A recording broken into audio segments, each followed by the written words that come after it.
জুলাই সনদের বাস্তবায়ন কিভাবে হবে এই ইস্যুতে নিজ নিজ অবস্থানে অনড় সরকার ও বিরোধী দল।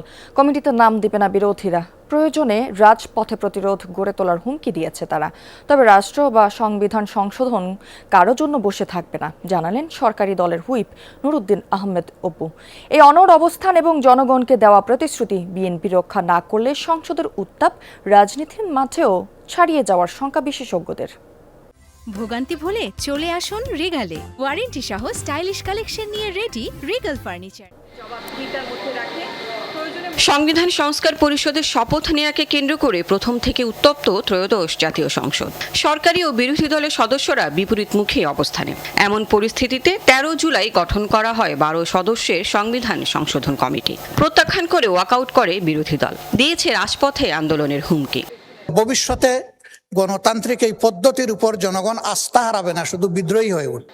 সরকারি দল থেকে কমিটিতে নাম দেওয়ার জন্য বিরোধী দলকে প্রস্তাব দেয়া হয় 1 মাস আগে। বিরোধী দলের হুইপ বলছেন, জুলাই সনদ ও গণভোটের রায় বাস্তবায়ন চান তারা। তাই সেই দাবি পূরণ না হলে নাম দিবেন না এ ধরনের কমিটিতে।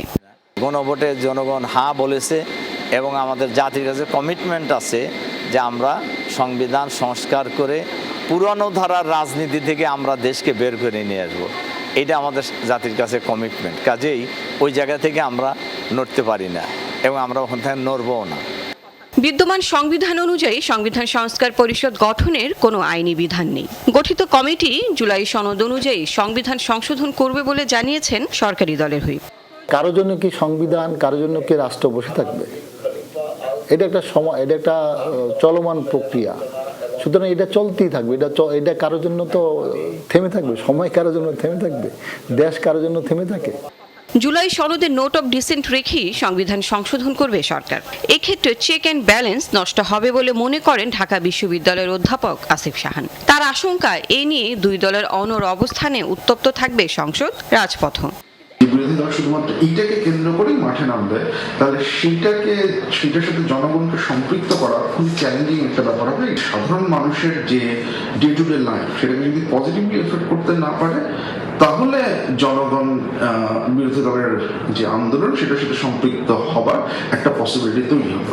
এই সংকটটা শেষ পর্যন্ত কতখানি ঘনীভূত হয়, এইটা নির্ভর করবে বিএনপি আসলে শেষ পর্যন্ত কম্প্রোমাইজ করতে রাজি কিনা। সংস্কার পরিষদ বা সংশোধন কমিটি, নাম যেটাই হোক, নোট অফ ডিসেন্টে বিএনপি ছাড় দিলে সংকটের সমাধান সম্ভব বলে মনে করেন বিশ্লেষক আসিফ সাহান। সেই ধরনের একটা পরিস্থিতি বাংলাদেশের সামনের দিনে চলুক, এটা তো আমরা কেউই চাই না মাননীয় স্পিকার। লাভলি বিথি, যমুনা নিউজ, ঢাকা।